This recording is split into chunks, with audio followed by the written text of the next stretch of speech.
Ya, baik pemirsa TVR Parlemen, 1 tahun DPR sudah banyak yang dilakukan anggota Dewan terhadap daerah pemilihan dan juga berbagai macam aksi yang kemudian kita harapkan ini menjadi sebuah contoh yang baik agar nanti ke depan DPR semakin dipercaya publik, pemirsa. Nah, pemirsa, 1 tahun DPR ini kemudian waktu yang tidak lama, tapi memang banyak sekali aksi yang kemudian dilakukan oleh anggota Dewan di Dapil ketika ketemu dengan masyarakat ketika reses. Nah, lantas seperti apa kemudian anggota DPR ini merespon berbagai macam keluhan di Dapil dan juga aspirasinya?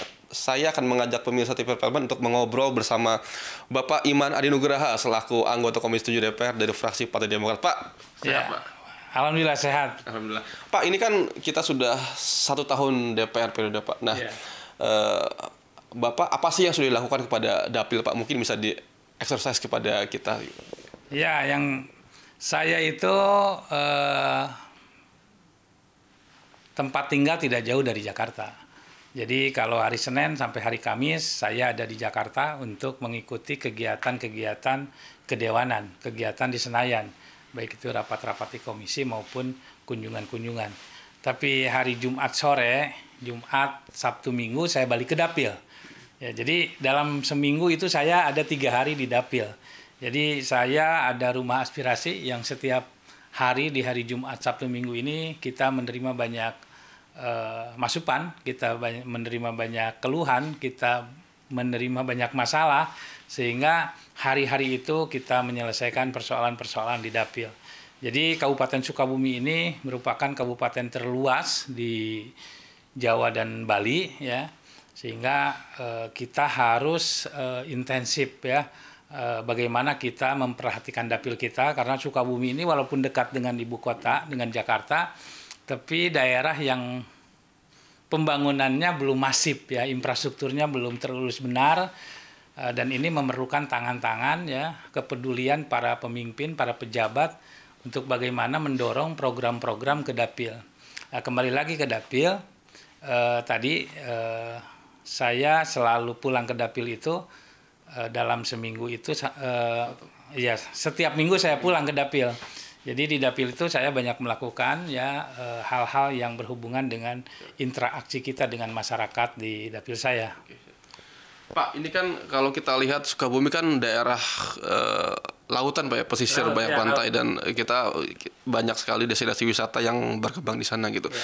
Nah, Bapak ketika di Dapil, Pak, ada nggak sih satu momentum yang sangat berkesan gitu ketika misalnya ketemu rakyat? Karena kan kalau rakyat itu ketemu wakil kan selalu yang diungkapkan masalah, Pak. Mungkin dari sisi misalnya ekonomi dan segala macam, Pak.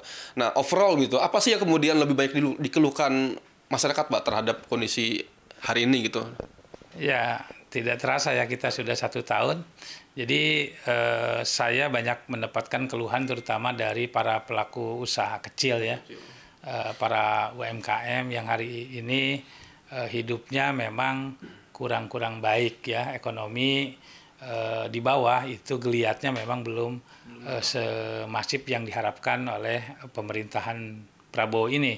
Maka program-program ekonomi kerakyatan, ya, program pinjaman KUR itu memang diluncurkan oleh pemerintah untuk bagaimana ekonomi di daerah itu bisa tumbuh, ya, bisa bergerak sehingga masyarakat daya belinya, konsumsi rumah tangganya bisa meningkat.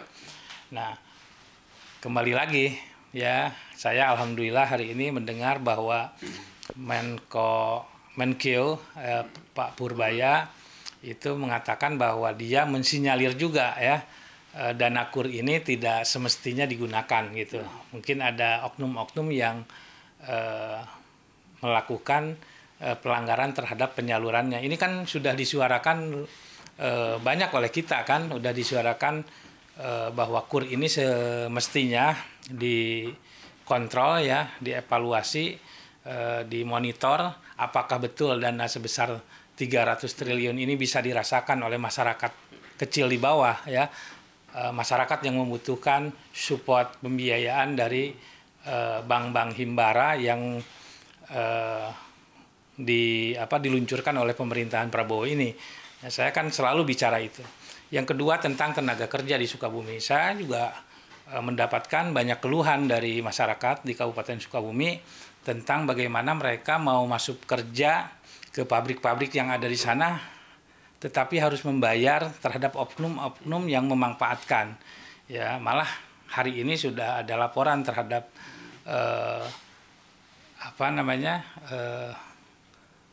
pihak berwajib agar menuntut ya, melacak ya, mengusut para oknum-oknum yang selama ini meresahkan, karena tenaga kerja kita di Kabupaten Sukabumi ini ketika dia mau masuk kerja dipungut biaya ya, dipungut uang, bukan kecil tapi uang puluhan juta, sehingga para tenaga kerja kita yang ada di Kabupaten Sukabumi ini sangat tertekan gitu ya. Dia tidak ngasih, tidak diterima kerjanya, tapi kalau ngasih uang dari mana? Nah, ini juga problem yang ada di Kabupaten Sukabumi. Pak Iman, tentu ini merupakan satu hal yang cukup apresiatif Pak ya terhadap kinerja Dewan, dan memang ini banyak kinerja yang tidak terpublis media Pak ya. Jadi pemirsa, itulah tadi bincang-bincang kami dengan Bapak Iman Adi Nugraha selaku anggota Komisi 7 DPR dari fraksi Partai Demokrat untuk Dapil Sukabumi, yang tadi disampaikan sudah banyak hal yang dilakukan DPR terhadap masyarakat konstituen, dan juga diharapkan nanti ini menjadi satu tugas yang diharapkan bisa dipahami publik bahwa tugas DPR itu sangat besar diembannya, dan tentu kita harap ini menjawab seluruh tuntutan masyarakat terhadap DPR yang saat ini sudah berusia 1 tahun lebih ya periode ini Pak ya. Dan kita harapkan nanti di 4 tahun mendatang akan banyak aktivitas kegiatan Dewan yang semakin bermanfaat bagi masyarakat, karena pada dasarnya Dewan dipilih masyarakat dan kembali lagi pada masyarakat gitu pemirsa ya. Dan pemirsa, demikian wawancara kami dan Bapak Iman Edi Nugraha, kembali ke studio.